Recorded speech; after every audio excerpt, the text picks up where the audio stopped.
Brahmanandam.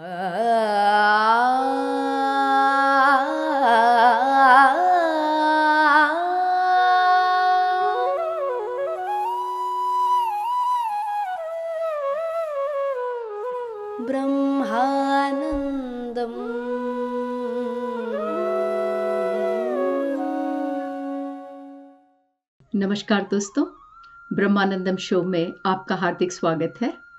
A thousand seeds of joy Anand Kanishth ji द्वारा रचित इस किताब से हम आपस में विवेक बांट रहे हैं। दोस्तों, हम जिस अध्याय के जरिए गुजर रहे हैं उसका नाम है राम और रावण मेरे सोलमेट्स। तो यहाँ महालक्ष्मी जी हमें अपने सीता अवतार के रहस्यों के बारे में बता रही हैं।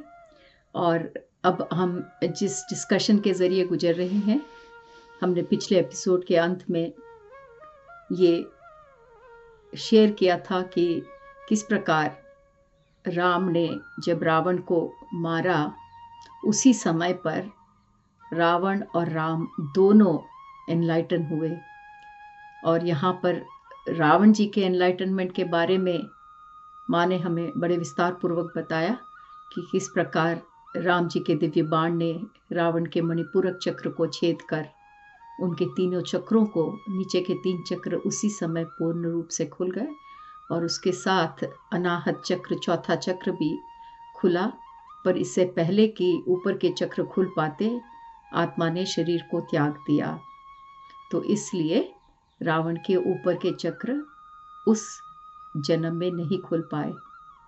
तो यहाँ माँ हमें आगे बढ़ते हुए ये बताती हैं कि रावण की मृत्यु जो थी वो रावण के एनलाइटनमेंट का मार्ग बन गई और वो ही रावण का सोलपात था। अब हम राम जी के सोलपात के बारे में माँ के मुख से सुनते हैं। तो माँ कहती है कि रावण के मृत्यु के कारण रावण को एनलाइटनमेंट प्राप्त हुआ, पर राम जी के जिंदगी में एनलाइटनमेंट धीरे धीरे आया। किस प्रकार? जब राम और रावण का घोर संग्राम चल रहा था, राम जी के और रावण के बीच युद्ध हो रहा था, तो ये काफ़ी दिन ये युद्ध जारी रहा। और हर एक दिन के ख़त्म होते होते राम जी ये समझ पा रहे थे कि रावण को मारना बहुत मुश्किल कार्य है। यहाँ माँ कहती है कि राम जी के बाण बड़े ही शक्तिशाली क्यों न हो, और रावण को वो बार बार अपने बाणों से चोट पहुंचा रहे थे, पर वो बाण रावण को नहीं मार पा रहे थे। और राम ये बात हर रोज देख रहे थे युद्ध में कि इतने प्रतिभा से युद्ध करने के पश्चात, अपने दिव्य बाणों से रावण को भेदने के पश्चात भी वो रावण को नहीं मार पा रहे थे। और ये बात देखते हुए धीरे धीरे राम जी में परिवर्तन आने लगा। वो समझ गए कि उनकी ये जो भौतिक शक्ति थी राम जी की, उसके कारण वो किसी भी प्रकार से रावण को नहीं हरा सकते हैं। हर दिन वो देख रहे थे कि उनकी जो कौशल थी, उनकी शक्ति थी, उनका जो युद्ध में जो उनकी स्किल्स थे, उनके दिव्य बाण जो थे, वो भी रावण का कुछ नहीं कर पा रहे थे। और जब राम ने हर रोज अपनी सारी शक्ति आजमा दी, तब एक दिन आया जब वो समझ गए कि उनके भौतिक शक्ति से यहाँ कुछ नहीं होने वाला। क्या होता है दोस्तों, जब हम सब कुछ आजमा लेते हैं, बाहर की दुनिया में जितने भी ऑप्शन से हम सब कर लेते हैं, और फिर भी जब चीज नहीं होती तो हम क्या करते हैं? समर्पण का मार्ग, कि हम हाथ उठा देते हैं कि हमने जो भी किया वो किया, अब जैसा होना है वैसा होगा। उसे ही समर्पण कहते हैं। समर्पण का मतलब ये नहीं है कि हम हाथ बांध करके हम कुछ नहीं करेंगे, नहीं। समर्पण का मतलब ये है कि हम ये समझने लगते हैं, अपनी परिस्थितियों को एक्सेप्ट करने लगते हैं। और जैसे जैसे हम इस सरेंडर के मार्ग पर आगे बढ़ते हैं, तो हम ये समर्पण अपने पूर्णात्मा के सामने कर रहे हैं दोस्तों। और जितना हम अपने पूर्णात्मा के साथ समर्पण करते चले जाते हैं, हमारे पूर्णात्मा से हमारा संपर्क गहरा होता जाता है। तो यहाँ भी राम जी के साथ वही हुआ। जब राम जी ने समर्पण किया अपने पूर्णात्मा के आगे, तो उन्हें उनकी सारी शक्ति प्रेरणा पूर्णात्मा से प्राप्त होनी शुरू हुई। और जैसे जैसे उन्हें पूर्णात्मा से प्रेरणा आनी शुरू हुई, उन्हें ये आभास हुआ, उन्हें ये ज्ञात हुआ कि रावण उनका ही अंश है। और तब एक झटके में अंदर की प्रेरणा से राम समझ गए कि अहम को अगर खत्म करना है तो आप सोच समझ कर कि अब मैं अहम को खत्म करूंगा, ऐसे नहीं कर सकते। अहम को खत्म करने के लिए उसके आगे समर्पण का मार्ग चाहिए। ये बात राम जी को अपने पूर्णात्मा से प्राप्त प्रेरणा के द्वारा ही समझ में आई। माँ कहती है, जब ये बात राम जी को ज्ञात हुई, तब राम जी अपने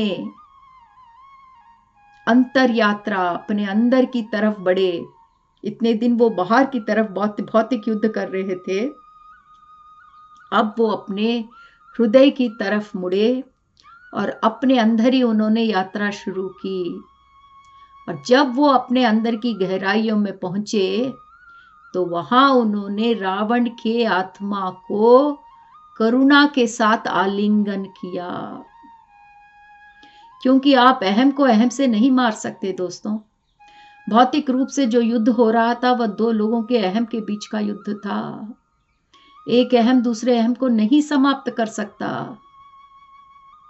और जब राम जी को अपने पूर्णात्मा से ज्ञान प्राप्त होने लगा, प्रेरणा प्राप्त होने लगी, और वो समझ गए कि रावण उनसे ही जुड़ा हुआ है, उनका ही अंश है, तब उन्होंने बाहरी युद्ध पर गौर करना कम करके अंतर युद्ध, अंतर यात्रा की तरफ जब वो बढ़े और अपने हृदय की गहराइयों में उन्होंने रावण के आत्मा को करुणा के साथ आलिंगन किया, गुस्से के साथ नहीं, करुणा के साथ।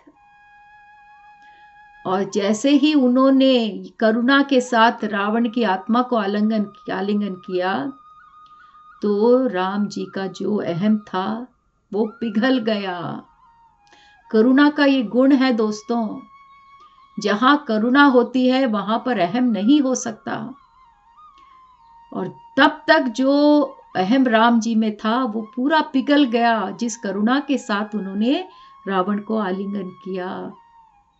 और एक बार उनका जब अहम पिघल गया और उस करुणा में उन्होंने रावण की पीड़ा को अपनी पीड़ा के रूप में देखा, बहुत बड़ी बात है दोस्तों। तब तक राम को रावण की पीड़ा का कोई आभास नहीं था, उन्हें यह भी ज्ञात नहीं था कि रावण की कोई पीड़ा है। तब तक तो उनका अहम यही कह रहा था कि बेचारा मेरी सीता को ये ले गया, मुझे इतना कष्ट हुआ, इसके कारण मेरी जिंदगी बिखर गई। ऐसा ही अहम का सोच ऐसा ही होता है दोस्तों। पर जब वो अंदर गए और उन्होंने रावण के आत्मा को करुणा से आलिंगन किया, उसी क्षण राम और रावण में जो भौतिक अंतर था वो समाप्त हो गया। उनके मन में अब राम अलग रावण अलग नहीं थे। इसीलिए रावण की सारी पीड़ा उन्हें खुद की पीड़ा के रूप में समझ में आने लगी। ये करुणा की ये ग्रेटनेस है, उसका ये गुण है। और इसी क्षण, और जैसे ही उन्हें रावण की पीड़ा महसूस होने लगी, उसी क्षण उन्हें अंदर से मार्गदर्शन प्राप्त हुआ, क्या कि अब समय आ गया है रावण को मुक्त करने का, तो ब्रह्मास्त्र का उपयोग करो। तब तक कोई मार्गदर्शन नहीं था राम को। करुणा से आलिंगन करने के पश्चात ही राम जी में अंतर्वाणी जागी और जो मार्गदर्शन प्राप्त हुआ वो यह था कि रावण के मुक्ति का समय आ गया है, ब्रह्मास्त्र का प्रयोग करे। और जब राम जी ने उस दिव्य ब्रह्मास्त्र का प्रयोग किया, और दिव्य ब्रह्मास्त्र का प्रयोग करते समय गुस्सा या बदले की भावना से नहीं, श्रद्धा और करुणा से। श्रद्धा, क्योंकि ब्रह्मास्त्र चलाने के लिए आपको भक्ति की जरूरत है, और करुणा, रावण के प्रति करुणा, क्योंकि अब वो रावण की बाधा को समझ सके थे, अब रावण की बाधा को अपनी बाधा के रूप में समझ सके थे। इसीलिए करुणा से उन्होंने रावण को मुक्ति करने के लिए करुणा से उन्हें ब्रह्मास्त्र का प्रयोग किया। और जब ब्रह्मास्त्र का प्रयोग श्रद्धा और करुणा के साथ हुआ तो वो ब्रह्मास्त्र मणिपूरक चक्र को भेदता हुआ चला गया। और जैसे ही रावण के मणिपूरक चक्र को ब्रह्मास्त्र ने भेदा, उसी क्षण दोनों आत्म साक्षात्कार के पलों से गुजरे, राम और रावण दोनों, क्योंकि दोनों के अहम मिट गए। रावण को सारी माया उसकी हट गई, और राम जी ने अपने अंदर ही अपने को रावण में, रावण को अपने में पाया। वहां पर कोई दो लोग नहीं थे, दोनों एक थे। दोनों का आत्म साक्षात्कार एक ही क्षण में उसी समय हुआ, और वहां पे दिव्य कांति का विस्फोट हुआ उसी क्षण, जहां पर दो आत्माओं का आत्म साक्षात्कार, एनलाइटनमेंट हो रहा है। वहां तो कांति का विस्फोट होना ही है दोस्तों। और उस कांति के विस्फोट में दोनों ने ये जाना कि ये दोनों सोलमेट्स हैं, जो दोनों एक दूसरे के प्रति अत्यंत प्रेम और श्रद्धा रखते हैं। उस कांति के विस्फोट में उन्हें याद आया कि ये तो सब नाटक है, ये सब नाटक चल रहा है। असल में हम सोलमेट्स हैं, हम एक दूसरे के प्रति बहुत ही श्रद्धा और प्रेम रखते हैं। और उस रियलाइजेशन में, उस आभास में दोनों ने अपने आप को शून्यता की स्थिति में पाया। और शून्यता की स्थिति में आप तभी पहुंच सकते हो जब आपके नीचे के तीनों चक्र संपूर्ण रूप से खुल पाते हैं दोस्तों, संपूर्ण रूप से खुलकर अलाइन हो जाते हैं। तभी आप इस मन से परे उस शून्यता में जा पाते हो। और उस क्षण दोनों राम और रावण अपने नीचे के तीनों चक्रों को खोलकर संपूर्ण रूप से वहां पर अलाइन करके, अनुसंधान करके तीनों चक्रों का, उस मन से परे शून्यता तक पहुंचे। रावण तो तुरंत मर गए, या इसका मतलब रावण ने अपने भौतिक शरीर को तुरंत छोड़ दिया। इसीलिए रावण चौथे चक्र के खुलने के बाद अपनी आत्मा ने शरीर को छोड़ दिया, पर राम जी की भौतिक जिंदगी कायम रही। और आगे बढ़ते हुए उन्होंने अपने ऊपर के चक्रों को भी खोलने में सफलता प्राप्त की। रावण ऊपर के चक्रों को नहीं खोल पाया, क्योंकि तब तक आत्मा ने शरीर को छोड़ दिया। पर राम जी तो जिंदा थे, उसके बाद भी कई साल। तो धीरे धीरे उन्होंने अपने ऊपर के चक्रों को भी एक के बाद एक खोलकर अनुसंधान किया। और ये जो ऊपर के चक्र हैं, उसके खुलने का कोई खास वजह नहीं। जैसे नीचे के 3 चक्र खुलने के लिए बहुत बड़ी कहानी हमने अभी बताई, पर एक बार नीचे के 3 चक्र खुल जाए, उसके बाद ऊपर के चक्र एक के बाद एक समय के साथ साथ अपने आप ही खुल जाते हैं दोस्तों। और यही हुआ राम जी के साथ। धीरे धीरे करके ऊपर के सारे चक्र, कौन से? अनाहत चक्र, विशुद्ध चक्र, आज्ञा चक्र, और उसके बाद सहस्त्रार स्थिति, बड़े कम समय में सारे ऊपर के चक्र भी खुले, क्योंकि राम ने अपने अंदर संपूर्ण समर्पण कर दिया था। इसीलिए ऊपर के चक्रों को खुलने में ज्यादा समय नहीं लगा। जब माँ ने ये सब बताया आनंद कनिष्ठ जी को और हमको, कितनी सुंदर कहानी है, दो आत्माओं के एनलाइटनमेंट की कहानी। अब तक हम यही सोचते आ रहे हैं, एक बुरा एक अच्छा, पर हर अवतार में उन दोनों ने अच्छा बुरा अवतार लेते हुए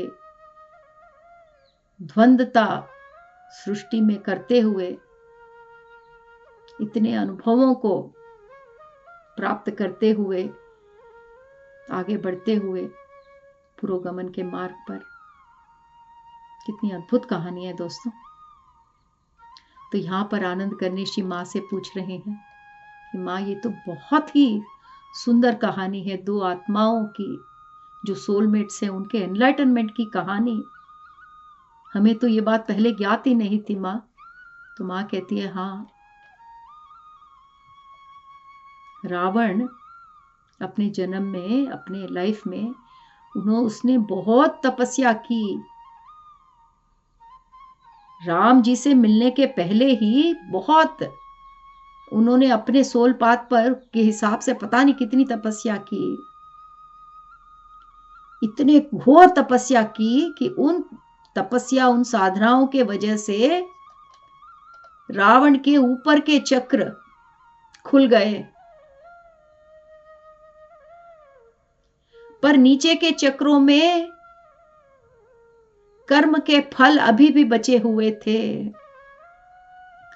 तो रावण अपने तपस्या से ऊपर के चक्रों को खोलने की कोशिश कर रहा था, जबकि रावण के जो कर्म थे वो कर्म उसके नीचे के चक्रों को खोलने में या बंद रहने में मजबूर कर रहे थे। जब तक रावण के कर्म नहीं पूरे हो जाते, नीचे के 3 चक्र खुलने की कोई गुंजाइश नहीं थी। और मां कहती है कि यही उसके पतन का कारण था कि बिना कर्म फल भुगते रावण अपने तपस्याएं, अपने साधनाओं के जरिए सिद्धियां प्राप्त करने की कोशिश कर रहा था, और सिद्धियां प्राप्त करने के लिए ऊपर के चक्रों को खोलने की प्रयास कर रहा था। ऊपर के चक्र को खोलते हुए, सिद्धि प्राप्त करते हुए एक ही बात हुई कि रावण का अहम बढ़ गया।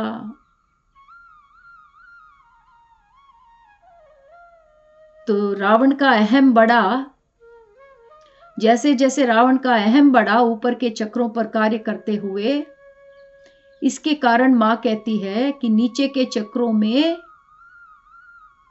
पंचभूतों का इम्बैलेंस, असंतुलन शुरू हो गया। पंचभूतों का असंतुलन मतलब क्या है दोस्तों?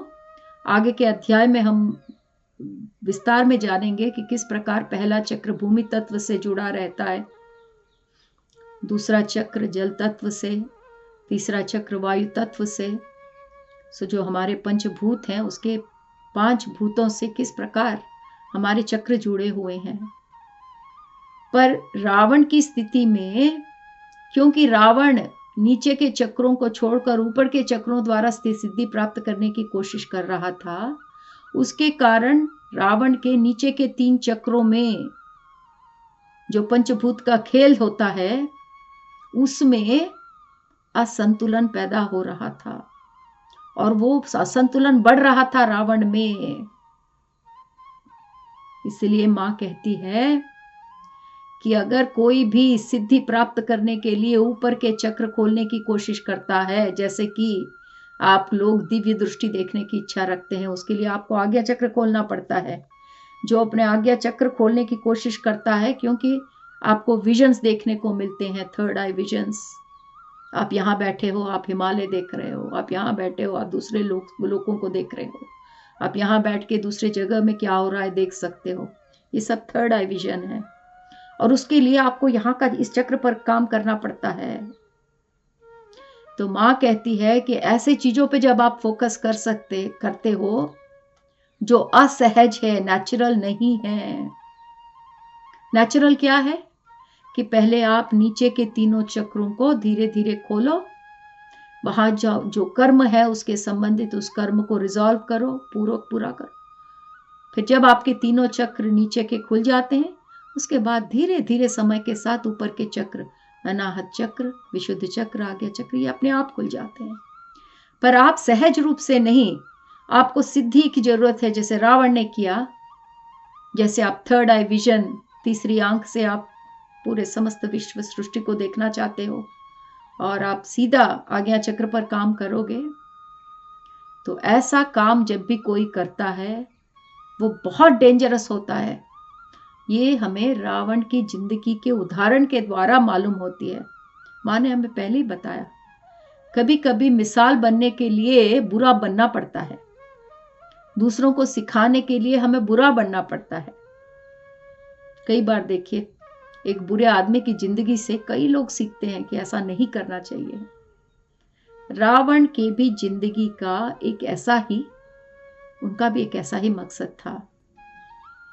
उनका सोल प्लान, सोल पाथ ऐसा था कि वो ऐसे कार्य करे ताकि उनके पतन से मानव जाति को यह मालूम पड़े कि ऐसा करना ठीक नहीं है। तो दोस्तों, ये अध्याय यहां संपूर्ण होता है। इतना अद्भुत अध्याय है दोस्तों। इस अध्याय के जरिए हमने जितना भी कुछ सीखा, लॉ ऑफ अट्रैक्शन, चक्रों में जो तत्व हैं, किस प्रकार रावण के मृत्यु से राम और रावण का एनलाइटनमेंट हुआ, समर्पण कितना मुख्य है जिंदगी में, और किस प्रकार समर्पण के द्वारा आप अपनी जिंदगी में बदलाव ला सकते हो, ये सब हमने इस अध्याय में सीखा। तो ऐसी कई बातें हमने सीखी दोस्तों, जो हमने सामान्य रूप से रामायण कहानी सुनते वक्त नहीं जाना। इसीलिए माँ ने इस अध्याय के जरिए अपने सीता अवतार का उदाहरण देते हुए उस आध्यात्मिक रहस्यों को हमारे साथ शेयर किया दोस्तों। इसके लिए हम माँ की और आनंद करुणेश के बहुत शुक्रगुजार हैं। दोस्तों, यहां से हम अगले अध्याय की तरफ बढ़ते हैं। अगला अध्याय 13, और इसका नाम है चक्रास एंड एलिमेंट्स। तो चक्रास मतलब एनर्जी हाउस।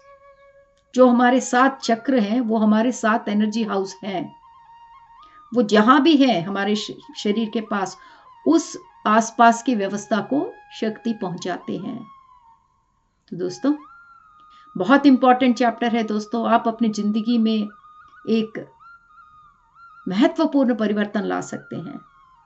तो आज के एपिसोड में यहां समाप्त करती हूं। अगले एपिसोड में हम फिर मिलेंगे। धन्यवाद।